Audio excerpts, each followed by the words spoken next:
Okay, I'm going to apologize a little bit because I kind of ended the last video sharply, but I really wasn't sure how I wanted to end with Hitler. So we're going to start with Hitler again and kind of finish off his rise to power. This video is called World War II, but we left the last video off with Hitler in charge. So let's review real quickly how he got there. I want to add some more details around it and show you how fast this happened.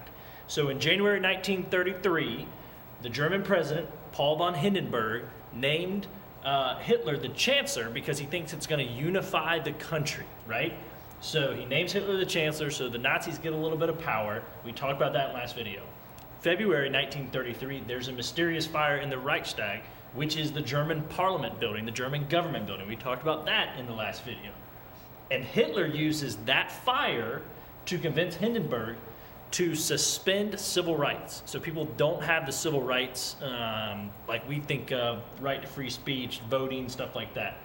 Because they thought the fire was a communist plot, or so they said. People really aren't sure who set the fire, but that's what Hitler used to get Hindenburg to suspend civil rights. 1 month later, March 1933, they have new parliamentary elections because the previous election in 1932 didn't produce a majority. And Nazis get 44% of the representation. They are now the largest party in the German government. They got that way because they used violence and intimidation and scare tactics to make sure really nobody else went to vote except for the Nazis, right? Once they get that power, they pass a law. It's called the Enabling Act that gives the Chancellor unlimited legislative power, so the ability to make laws, pass laws, and guess who happens to be the Chancellor, right? Hitler. So now effectively Hitler is the dictator of Germany after using intimidation to get control of the last election. And then in July 1933, he makes the Nazi Party the only legal party in Germany. Look at that.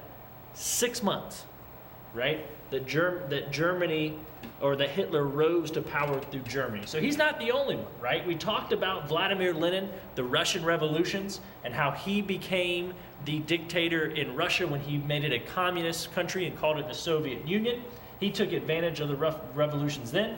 In the 1920s, a guy named Benito Mussolini became the dictator of Italy, and Hitler really loved him, especially his fascist ideas, was the type of leader he was, the type of government he ran. And of course, Hitler in Germany. All three of these guys promised to create a better country. They promised to restore the country back to glory, and they really capitalized on the poor country conditions, the feelings of their people, that negative energy that was in the country. And a lot of people would rally around them, even though it was all deception and lies for the most part, right? So, Germany's aggression at the start of World War II. Under Hitler, Germany violated the Treaty of Versailles almost immediately. They began to aggressively remilitarize and arm and grow their army. They also began to take over neighboring countries like Austria and Czechoslovakia. Great Britain and France saw all that happen and chose to practice appeasement, which is the act of making concessions in order to avoid war. So they basically were like, yeah, we see a Hitler, we see a Germany, we see you Nazis, we see what you're doing, we know it's violating the treaty, but look, we remember World War I and we don't want to do that again, right? So September 1939, to kind of frame us where we are, Germany decides to invade Poland, and Britain and France, Great Britain and France, can no longer ignore it, and so they declare war on Germany. It is now the official start of World War II, and you have the Axis powers of Germany, Italy, and Japan versus the Allied powers, Great Britain and France, and eventually the United States and Soviet Union join in on that side too. And really, without them joining in, the Allied powers maybe might have been defeated. They were not doing well in the beginning. So let's talk about the actual war. The German armies use this tactic called the Blitzkrieg, which is basically like a real focused, fast, large attack using tanks, trucks, planes, and just absolutely mow you over, right? And it was very, very effective in the beginning, right? Because nobody was used to that type of furious attack, the Blitz, if you will, right? The Blitzkrieg. So in less than 1 year, Germany controlled most of Central Europe, including France. They were able to march in on France and take control of France, right? Germany started to attack Great Britain because if you had France under control, why couldn't you take Great Britain? And they, instead of invading their country, they decided to drop bombs on their country over and over and over, hoping that they would surrender. But Great Britain did not. They were able to stick it out. And so the Germans decided to then attack the Soviet Union. While all this was going on, Japan decides to attack the United States. The Pearl Harbor attack, December 1941, right? That's a weird parentheses right there. You can ignore that. It should be Pearl Harbor December 1941. Italy starts to attack North Korea, where a lot of the European countries have some of their colonies. And then early in the war, the Allies were losing pretty badly because of all these attacks going on, right?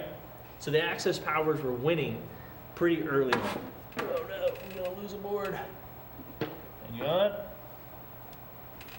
Bear with me. There we go. All right, so let's talk about how the war ended, right? The Nazi army took a huge loss when they decided to go battle in Soviet Union. They decided to attack the Soviet Union. It became the Battle of Stalingrad. Whoa, someone was fell through the roof. And a lot of soldiers died, they froze, they starved, and they were also captured and became prisoners of war. And this really turned the tide for the war in Europe. The Soviet Union victory against the Nazis, they had to retreat, and they had lost a ton of soldiers, right? The U.S. joined the war because they were bombed by Japan in Pearl Harbor, and they started to island hop to fight in the Pacific against Japan. They also stormed, or they invaded Normandy, which are the beaches in France that were occupied by the German Nazis. And that was huge because now you had U.S. soldiers in Europe fighting on behalf of the Allies. And at the very end, they dropped the atomic bomb on Japan in 1945. And this really caused Japan to surrender. The island hopping was effective. It was winning, but Japan wasn't giving up. And so they decided to drop the atomic bomb. And that really did end the war in the Pacific. By the end of 1944, the Nazis were surrounded. Russia was coming from one side. France, Great Britain, and America were coming from the other side, and they were merging on to Germany. Hitler ended up killing himself because he knew that the end was near, and the German and the Nazis officially surrendered in May 1945. This is known as VE Day, or Victory in Europe Day.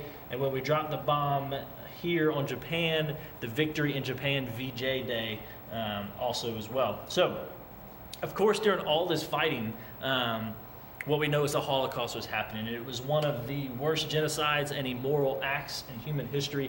And, you know, I'll just go ahead and say that it can't be explained in a board. But I do want to give you some highlights, and we'll do a little more work with it in class, right? So the Holocaust was an attempt by Hitler and the Nazis to systematically eliminate an entire group of people. Anybody they perceived to be a lesser person than Nazis, than the German race.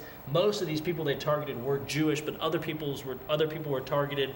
African Americans were targeted. People who were gay were targeted. There were a lot of groups that fell into this category, right? Nazis believed that the Germans were the superior race. Anybody less than them, or that they perceived less than them, were part of that Holocaust elimination. This resulted in close to 6 million people being eliminated, right? So even before the war, the Nazis were already kind of instituting some of these practices, and the Nazis were restricting the rights of Jews and other people. So you had no government jobs for Jews, you had no school, they had to wear stars on their clothes to identify themselves. And many were rounded up and put in these concentration camps or work camps, and a lot of them were even added to death camps like Auschwitz, which was in Poland. So obviously this cannot be quantified or explained or anything on one whiteboard, but this at least gives you a background for some of the work we're going to do in class, because it's important to know this history so you're able to never allow it to repeat again. It's what we always say.